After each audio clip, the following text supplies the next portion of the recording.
नमस्कार, ऐसा देश हो मेरा में एक बार फिर से आपका स्वागत है।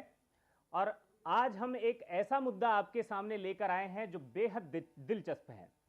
माना यह जाता रहा है कि देश में हजारों समस्याएं हैं और कुछ लोग ये मानते रहे हैं कि समस्याओं के समाधान के लिए समाज का चरित्रवान होना बहुत जरूरी है।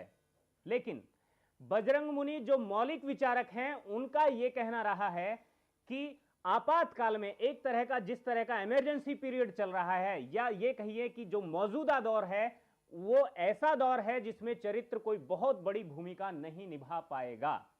लेकिन इसके विपरीत भारत में एक सवाल और उठते रहे हैं, क्या चरित्र काल और परिस्थितियों से जुड़ा हुआ है या इनसे ऊपर है?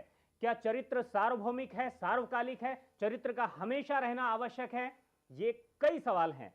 देश में 39 यूनिवर्सिटीज देश में प्राचीन काल में रही हैं जिनमें चरित्र की शिक्षा दी जाती थी, और एक जमाने में चरित्रवान उन लोगों ने पूरी दुनिया के लोगों से अपील की कि एतत् देशे प्रसूतस्य शकाशागाद्र जन्मनः स्वयं स्वयं चरित्र शिक्षेरेण पृथ्व्या सर्व मानवः।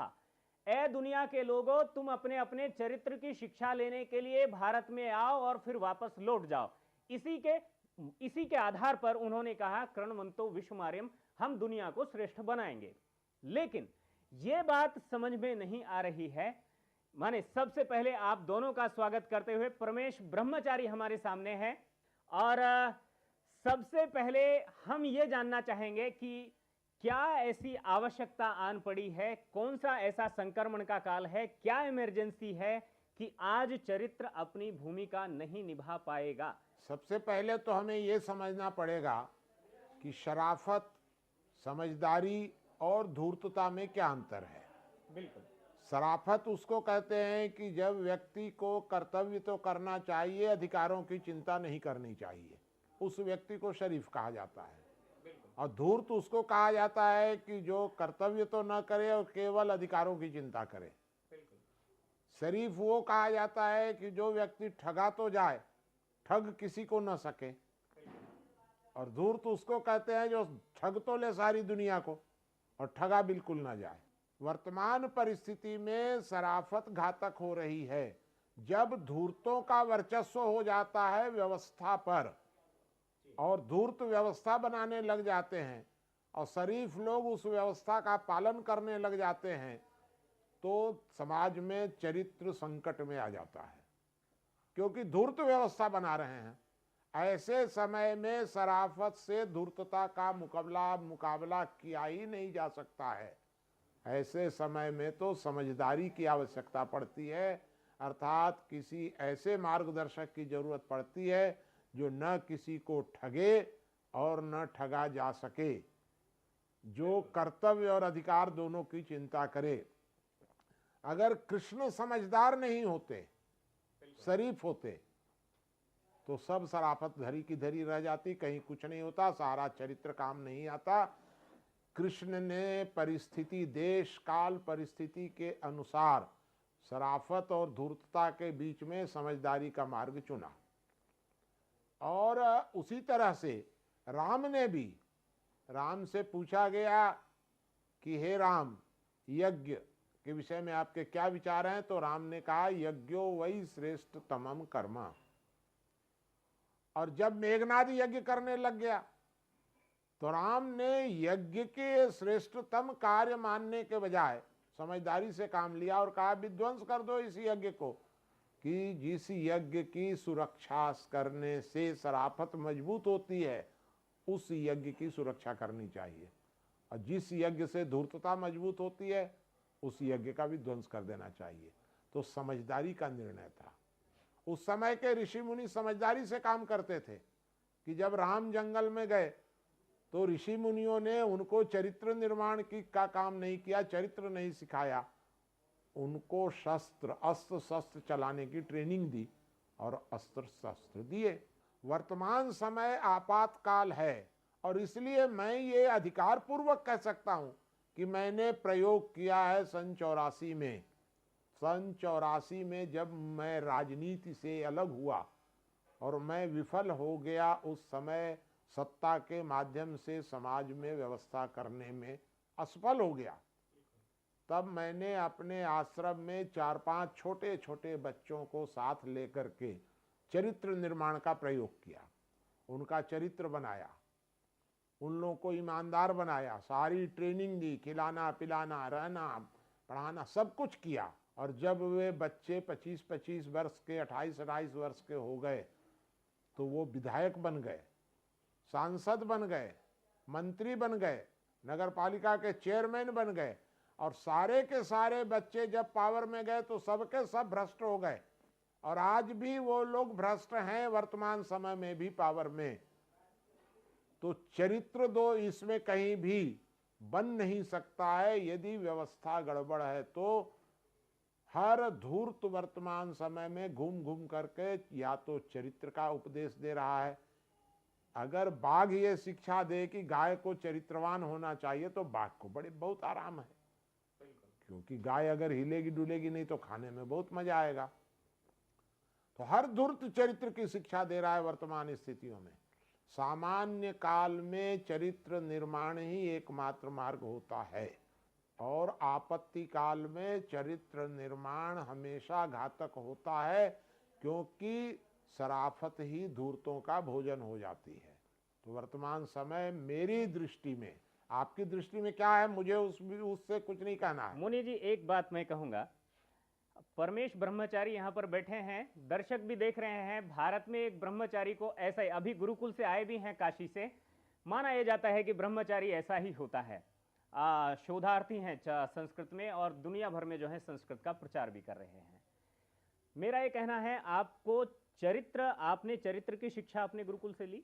हाँ बिल्कुल। आपको नहीं, एक सवाल मैं आपसे और जानना चाहूंगा, क्या आपको चरित्र के कारण से नुकसान उठाना पड़ा है या आप खुश हैं? मैं बहुत खुश हूँ, और चरित्र के कारण से कोई भी नुकसान कभी पा ही नहीं सकता, क्योंकि चरित्र के माध्यम से ही हम जिस किसी को भी मार्ग पर लाया जा सकता है। जैसे आपने कहा कि धूर्तों का आज राज्य है, वो धूर्त हुए क्यों? क्योंकि हमने उनकी जड़ तक हम नहीं गए, हमने उनकी जड़ों को नहीं खोदा, और उन्हें इतना परिपक्व नहीं बनाया कि वो धूर्त ना बने।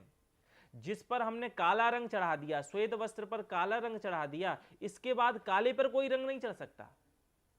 तो हमें इतना पुष्ट, अपनी चरित्रता का रंग इतना पुष्ट करना है, चरित्र को इतना पुष्ट करना है, कैसी भी परिस्थिति में वो व्यक्ति जाए, कैसी वो वैसे तो बहुत चरित्रवान है लेकिन कोई नहीं दिख रहा है तो पैसे भी उठा लिए, वो चरित्र नहीं है।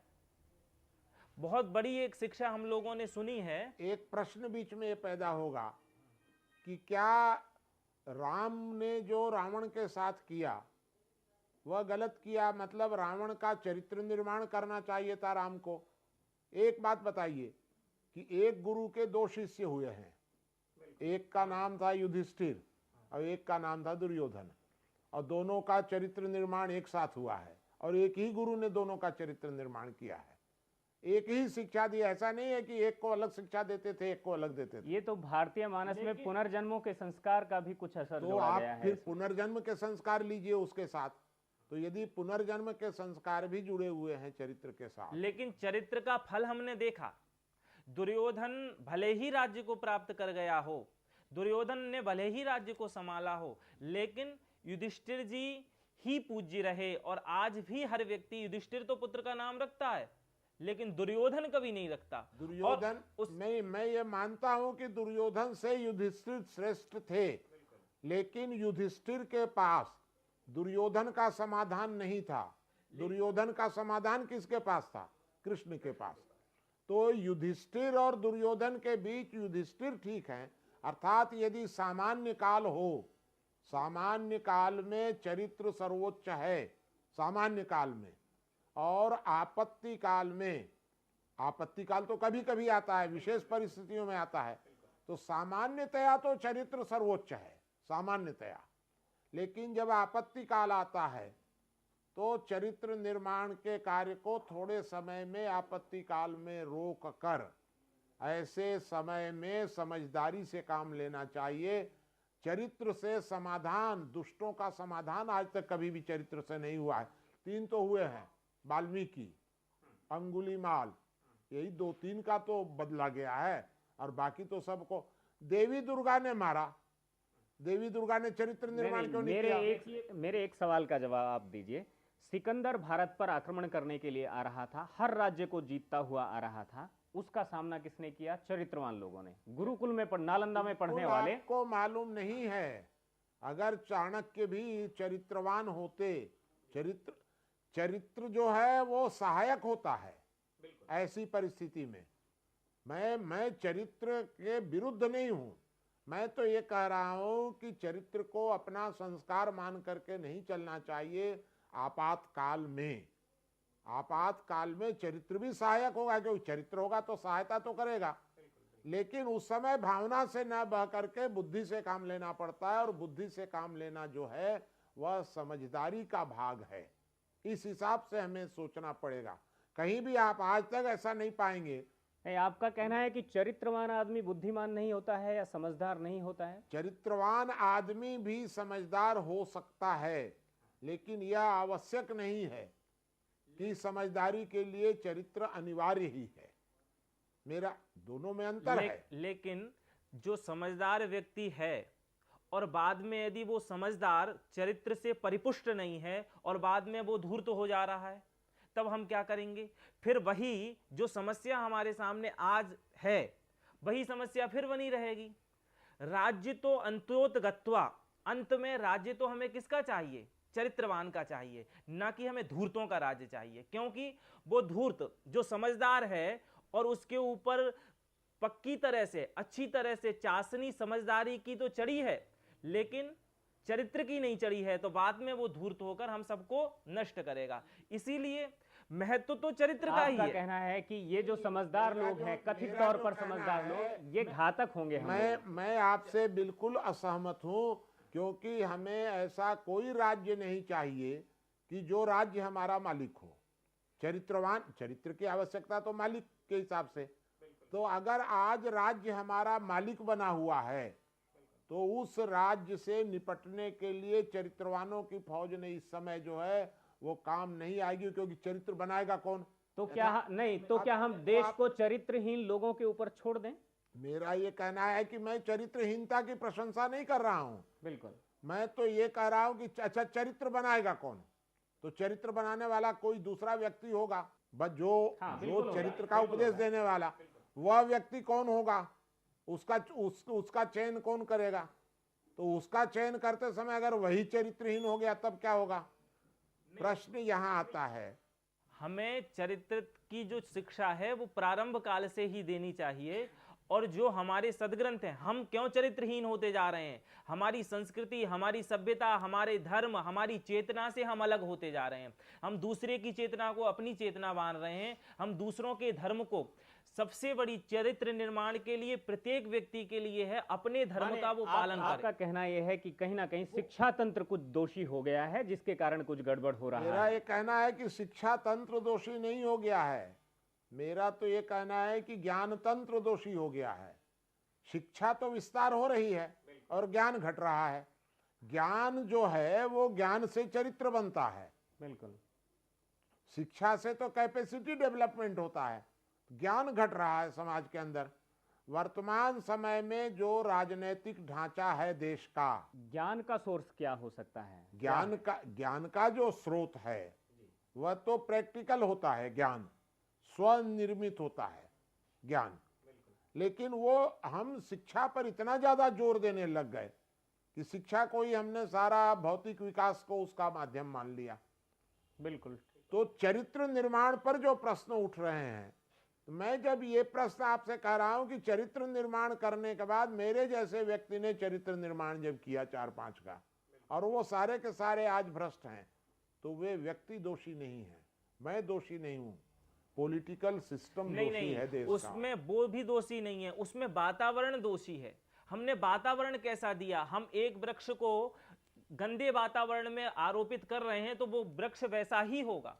तो मैं आपसे सहमत हूं इस बात के लिए कि पहले वातावरण को सुधारने की जरूरत है, तब चरित्र निर्माण। वातावरण एक व्यक्ति से नहीं होता, वातावरण प्रत्येक व्यक्ति से होता है, व्यक्तियों के समूह से होता है, और उस समूह को मैं एकदम सहमत हूं आपकी बात से पूरी तरह। इसमें एक पैसे रत्ती भर गलत नहीं है। मेरा ये कहना ये है कि चरित्र निर्माण करने की बजाय पहले हम वातावरण को ठीक करें, और वातावरण एक आदमी ठीक नहीं कर सकता है।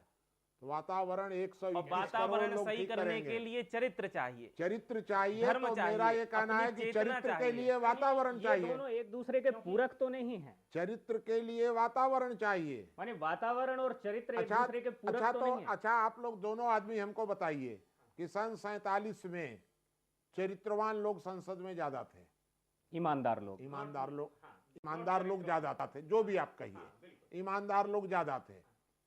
ये ईमानदारी गिरी क्यों? चरित्र नीचे आया क्यों? आज राजनीति में चरित्रवानों का और ईमानदारों का अभाव दिख रहा है। तो अगर चरित्र ही सब कुछ होता, बिल्कुल, तो फिर चरित्र का प्रभाव तो सुधरना चाहिए था ना चरित्रवानों का। और दूसरी बात ये भी आती है कि चरित्र निर्माण जो करने वाला व्यक्ति होगा, वह व्यक्ति चरित्रवान है कि नहीं, इसकी गारंटी कौन देगा? हमने आरंभ काल में यह नहीं सिखाया कि फल किसका उत्तम है। हम सबको उनके विपरीत हम सिखाते हैं, तत्काल के फल को देखो, और तत्काल का फल तो धूर्तता में मिलता है, और वो चरित्र में तत्काल आप फल चाहिए तो तत्काल फल नहीं मिलेगा। तो पहले आप सिखाने वाले का चरित्र बनाएंगे कि सीखने वाले का? उभय दोनों का ही हमें चरित्र अपेक्षित है। दोनों का आप कैसे बनाएंगे जब सिखाने वाला कोई और है? बिल्कुल बिल्कुल। तो अगर गुरु बच्चे को शिक्षा दे रहा है और गुरु की नीयत खराब है, तो गुरु की नीयत खराब है, तो आप बच्चे को क्या अगर करेंगे? इतना ही ज्यादा आवश्यक है तो पहले सिखाने वाले ही तैयार कर लीजिए। तो पहले सिखाने वाले तैयार किए जाएं। सिखाने वाले को तैयार कौन करेगा? कोई और सिखाने वाला। तो अंततोगत्वा जो सिखाने वाला सबसे ऊपर होगा, सबसे ऊपर, वह व्यक्ति कैसे चुना जाएगा कि ये चरित्रवान है कि धूर्त? क्या आपको लगता है देश में ऐसे वो जो सबसे ऊपर वाला, जिसको आप सिखाने वाला कहते हैं या सुप्रीम कैरेक्टर से वो कहते हैं, मेरा कहना है। तो क्या इस देश में जो है, आपको लगता है कि एक भी चरित्रवान व्यक्ति ऐसा नहीं बचा है जो लोगों को मार्गदर्शन कर सके? ऐसे जो चरित्रवान लोग हैं, मार्गदर्शन करने लायक लोग हैं, बिल्कुल, वे लोग नेपथ्य में जाते जा रहे हैं। उनको हाईलाइट कौन करेगा? ये धूर्त लोग करेंगे क्या? ये धूर्त उनको ढकेल दे रहे हैं और उनकी जगह। ये बताइए कि सीता जी को तो ये कहा गया था कि आपको ऐसा करना चाहिए। सीता जी को ये कहा गया, तो समझदारी की अगर ट्रेनिंग होती तो सीता जी धोखा नहीं खाते। रावण, सीता जी जानते थे कि साधु वेश में तो साधु ही आएगा, दुष्ट तो आएगा नहीं। राक्षस चला गया वहां पर। तो जब राक्षस के रूप में धूर्त लोग वर्तमान समय में चरित्र निर्माण का कार्य करने लग गए, तो इसकी पहचान कैसे होगी कि धूर्त चरित्र निर्माण कर रहा है कि शरीफ समझदार कर रहा है? इसलिए पहले हमें यह तय करना पड़ेगा कि संपूर्ण समाज एकजुट होकर के, पूरा समाज स्वतंत्रता पूर्वक पहले वातावरण निर्माण करे। आज के काल को आप किस तरह से, वो इमरजेंसी पीरियड जिसकी बात हो रही है, आपातकाल, कैसे मान रहे हैं? कि बिल्कुल हम इसलिए मान रहे हैं कि चरित्र का प्रभाव घटता जा रहा है, चरित्र दूषित होता जा रहा है, धूर्तता मजबूत होती जा रही है। और जब समाज में धूर्तों की संख्या, देखिए 3 प्रकार के लोग होते हैं। एक वे होते हैं जो एक्सीडेंट ट्रेन में मरते हुए यात्रियों की सेवा करते हैं, उनको माना जाता है शरीफ। और एक वे होते हैं कि जो एक्सीडेंट ट्रेन में यात्री मर रहा है तो उनको उसका सामान लेकर के भागता है, झपट मार देते हैं, ये होते हैं अपराधी। बिल्कुल। और एक बीच के लोग होते हैं। ये जो बीच के लोग होते हैं, वे कभी उसके साथ हो जाते हैं, कभी इसके साथ हो जाते हैं, परिस्थिति अनुसार।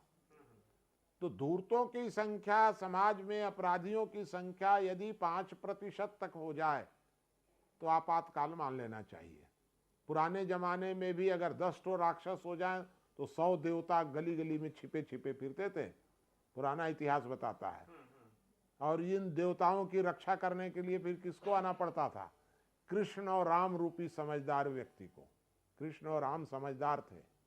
कृष्ण और राम उस तरह के, माने वो चरित्र को लेकर के रिजिड नहीं थे। चरित्र था लेकिन समझदारी थी। तब ना ये सारे देवता जितने थे चरित्रवान, वो राम और कृष्ण के पीछे चले गए। महाभारत काल वो भी एक तरह से आपातकाल था, इमरजेंसी थी, जिस तरह का उसका चित्रण जी, किया गया वही है। मेरा कहना है। लेकिन मैं ये कहना चाहता हूं कि फिर भी कृष्ण को उस समय भी योगी राज कहा गया, वो चरित्र के पराकाष्ठा चरित्र की पराकाष्ठा नहीं थी योगी राज। योगी राज जो उनको कहा गया है कृष्ण को, तो योगी राज तो थे ही वो, क्योंकि अगर वो योगी राज नहीं होते तो उनमें इतनी समझदारी कहां से आ जाती। योग जो था वो भावना के लिए नहीं होता है। भावना और विचार, इन दोनों का अंतर समझने की जरूरत है। भावनाओं से चरित्र बनता है, संस्कार बनते हैं, और विचारों से समझदारी आती है। हिंदुस्तान में एक तबका ऐसा है जो चरित्र निर्माण पर बहुत जोर देता है, और उसका तो यहाँ तक कहना है कि राजनीति में भी उसके कुछ लोग चरित्रवान लोग गए हैं। आपके यहाँ पर रमन सिंह है, उधर नरेंद्र मोदी हैं, और भी कुछ कुछ सीएम उन्होंने बनाए हैं, शिवराज चौहान है मध्य प्रदेश में। ये सब उन्हीं के कैंप से निकल कर गए ये हैं। सब बनाए नहीं गए हैं, ये बनकर आए हैं। हाँ, तो अगर यदि आप चरित्र की बात करेंगे तो जैसा चरित्र रमन सिंह का है, जैसा चरित्र मोदी का है, बुद्धदेव भट्टाचार्य का उससे कमजोर नहीं है। केरल के मुख्यमंत्री अच्युतानंदन, उनका चरित्र इन लोगों से कमजोर नहीं है, लेकिन ये लोग हार गए। प्रश्न ये उठता है कि जब तक समाज में चरित्र, वर्तमान समय में, मैं चरित्र को शाश्वत दोष नहीं दे रहा हूं कहीं भी, लेकिन वर्तमान समय में चरित्र जो है वह तो एक हथियार है। उसका उपयोग इस समय धूर्त लोग कर रहे हैं, समाज को ठगने के लिए कर रहे हैं। वो मेरे ख्याल से अपने चरित्र के कारण नहीं, अपनी नीतियों के कारण हारे होंगे। कौन? अच्युतानंद हो या फिर बुद्धदेव भट्टाचार्य हो। क्योंकि नीति वो लोग ठीक बना ही नहीं पाए। नीति अगर ठीक बनती, उनकी नीतियों पर चरित्र हावी हो गया। फिर एक मूल मुद्दा उभरता है कि चरित्र और नीति दोनों अलग अलग, बिल्कुल एकदम निहायत अलग अलग विषय हैं। दोनों को हम बिल्कुल, मेरा तो ऐसा ही मानना है कि नीतियां जो हैं वो नीति बौद्धिक विषय है। बिल्कुल बिल्कुल। नीति जो है वो समझदारी से बनती है। नीति देश काल परिस्थिति, इन तीनों के आधार पर नीतियां बदलती हैं। लेकिन कहीं ऐसा तो नहीं है कि चरित्र भी इस वेश में समा गया है? अगर कोई कोट पैंट पहन लेता है या कहीं पर अपना टीवी देख रहा है, मतलब तो वहां उसे मान लिया जाता है कि चरित्र के लिए पर्टिकुलर शिक्षा।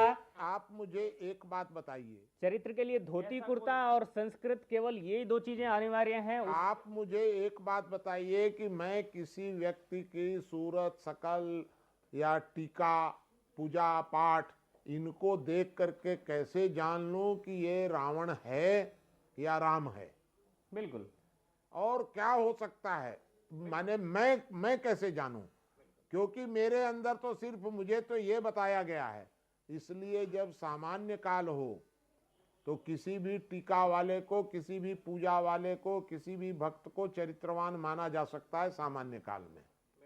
और जब राक्षस लोग प्रबल हो गए हों, तब तो उस समय सतर्कता की जरूरत है कि पता नहीं ये राक्षस है कि ये देवता है। सतर्कता की, ये जो सतर्कता है, यह सतर्कता आपातकाल में आती है, आवश्यक होती है आपातकाल में। आपातकाल में चरित्र को यदि आप सर्वोच्च महत्व दे देंगे तो ठगा जाएगा सारा संपूर्ण समाज। लेकिन हम कह रहे हैं कि हम प्रत्येक व्यक्ति चरित्रवान हो तो कौन ठगेगा?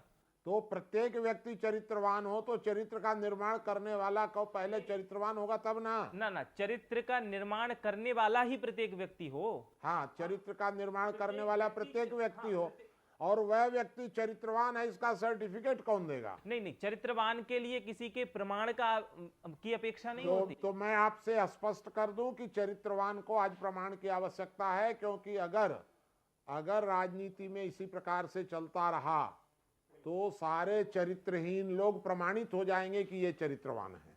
आप कोई प्रमाण पत्र देना शुरू करिए ना, सारे धूर्त चरित्रवान हो जाएंगे वहां तो जाकर। तो प्रमाण पत्र के द्वारा हो जाएंगे, ना कि वो चरित्रवान हो जाएंगे। तो यही इसलिए चरित्रवान के लिए अगर एक बात और भी है कि अगर आप जिस तरह से कह रहे हैं कि संसद में बैठे हुए लोग या जो नेता हैं सारे वो चरित्रवान हो जाएंगे, इस तरह से आमतौर पर देश की जनता जो है, जो जनमानस है, वो आज अपने नेताओं के प्रति उस तरह की आस्था नहीं रखती है, बल्कि कहीं ना कहीं वो एक तरह से दुराभाव रखती है, या ये मानती है कि ये लोग जो है देश के साथ भला नहीं कर रहे हैं। ये बिल्कुल ठीक है जो आप कह रहे हैं।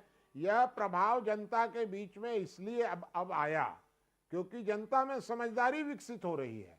अगर यह या ये चरित्र भी मान लिया होता, जाए कि जनता जो आम जन है या सामान्य जन है, आम तौर पर स्वाभाविक तौर पर वो चरित्रवान ही है या उसके नजदीक है। हाँ, स्वाभाविक लोगों में वर्तमान समय में भी चरित्र की आवश्यकता समझ में आती है लोगों को, क्योंकि जो नासमझ होते हैं वो तो ऐसा ही होता है। अच्छा आप बताइए ना, जितने धूर्त आते हैं वो समाज को कहते हैं दान दिए धन ना घटे, जो सहाय रघुबीर, सबको कहते हैं दान दो, और स्वयं क्या करेंगे?